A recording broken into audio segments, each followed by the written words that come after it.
Neuroplasticidade trata-se da capacidade do sistema nervoso se adaptar a alterações no ambiente. Por exemplo, em lesões, essa neuroplasticidade é usada para recuperar as funções originais ou potencializar funções similares que possam meio que substituí-los.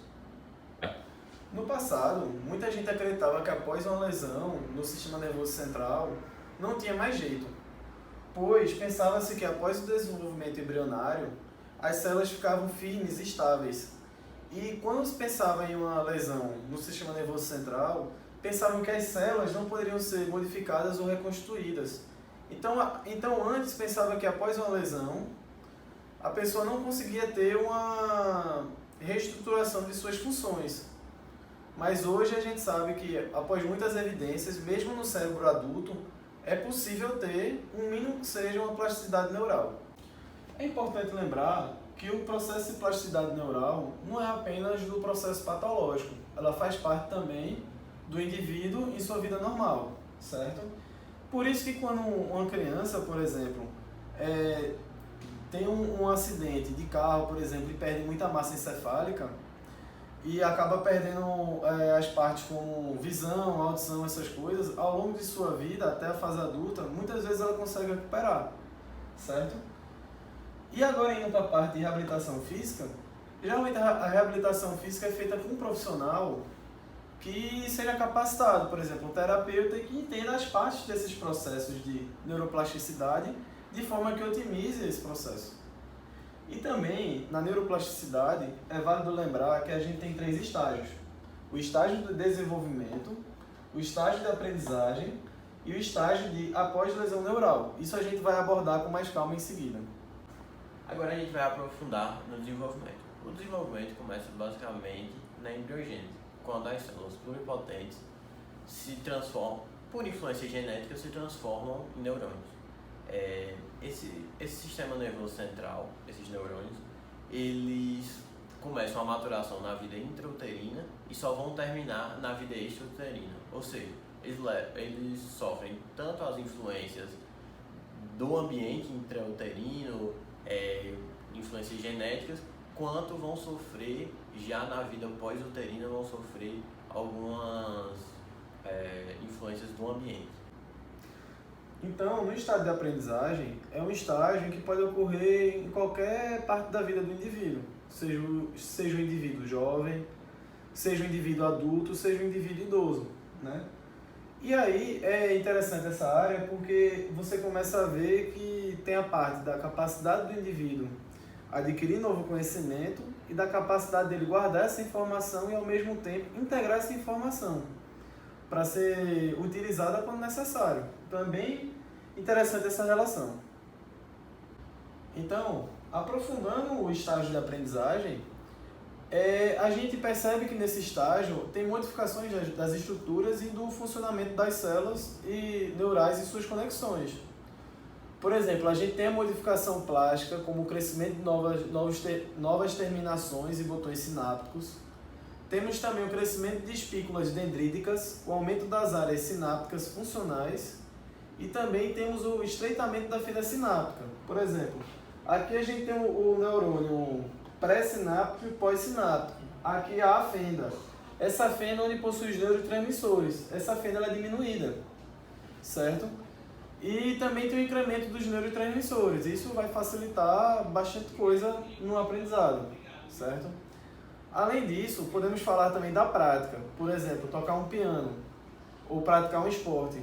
Na prática, a gente tem uma reorganização cortical que, consequentemente, uma melhor resposta motora, certo? Então, por exemplo, quanto mais você pratica um exercício físico, essa experiência vai lhe trazer um maior aperfeiçoamento, vai promover um exercício mais fino.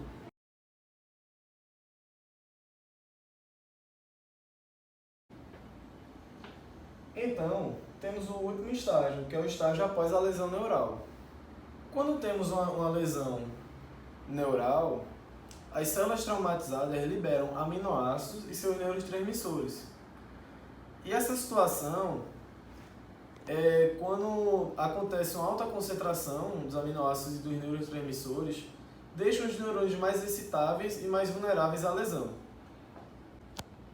Esses neurônios excitados, eles podem liberar o neurotransmissor glutamato. E esse glutamato alterará o equilíbrio do íon de cálcio e induzirá o influxo para o interior das células nervosas, ativando várias enzimas que são tóxicas e levam os neurônios à morte.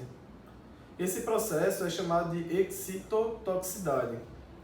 Além disso, ocorre também a ruptura de vasos sanguíneos e ou isquemia cerebral, diminuindo os níveis de oxigênio e glicose do cérebro, causando a hipóxia, né?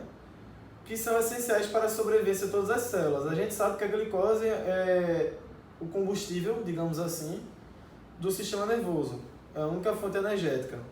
A falta de glicose gera insuficiência da célula nervosa, né, em manter o gradiente transmembranar, permitindo a entrada de mais cálcio para dentro da célula, ocorrendo efeito cascata.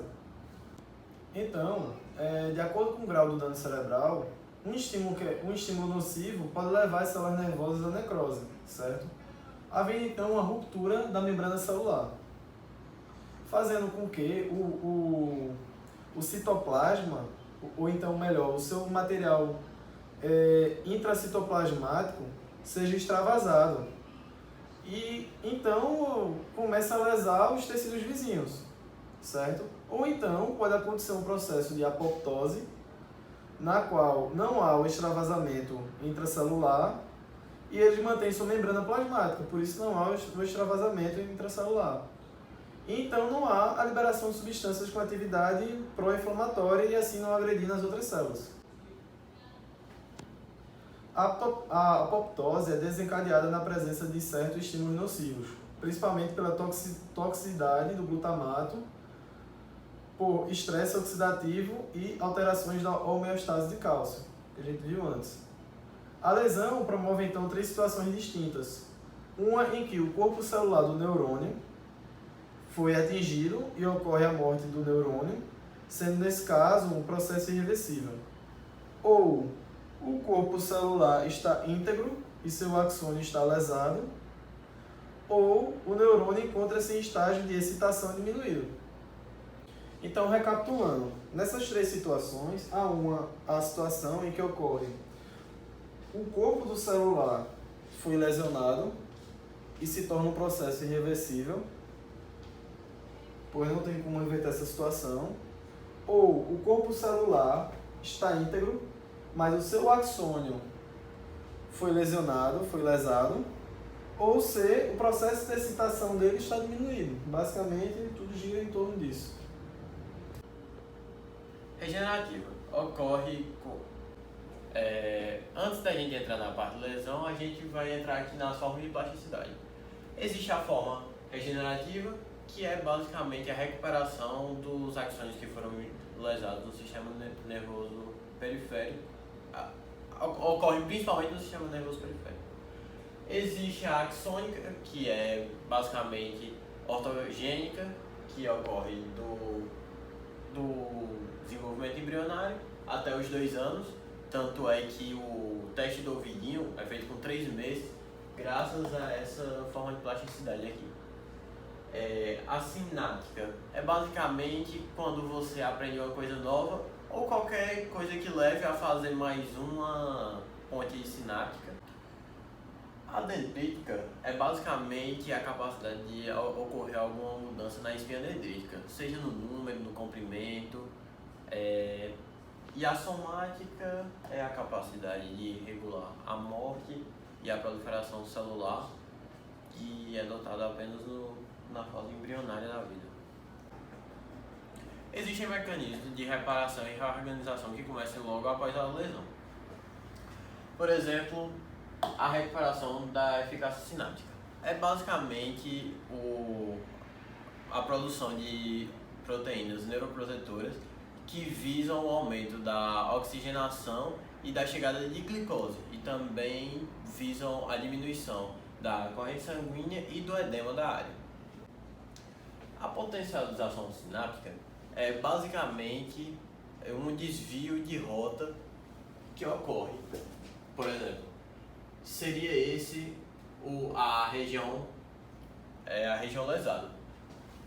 Em vez de eu mandar por aqui os neurotransmissores, eu vou pegar uma rota alternativa que vai chegar no mesmo ponto e que passa por uma região que não foi lesada, potencializando essa forma de... Basicamente, quando há uma denervação, o neurônio pós-sináptico deixa de receber o controle químico do pré-sináptico. Aí é onde entra a supersensibilidade de denervação. Aqui, no pós-sináptico, serão criados novos neuroreceptores para poder receberem de forma satisfatória esse controle químico. O recrutamento de sinapses salientes é basicamente, no nosso corpo, existem outras sinapses já existentes, só que inativas. Acontece de forma semelhante à circulação colateral num paciente que teve um infarto. Existem diversas rotas, só que existe a rota prioritária, que essa rota, uma vez lesionada, serão escolhidas rotas alternativas para chegar no local. E existe também o brotamento, que consiste basicamente na formação de novos brotos axonais, sendo o regenerativo, que acontece em axônios que foram lesados outrora, e o colateral, que são axônios cuja sinapse foi feita de forma deficiente.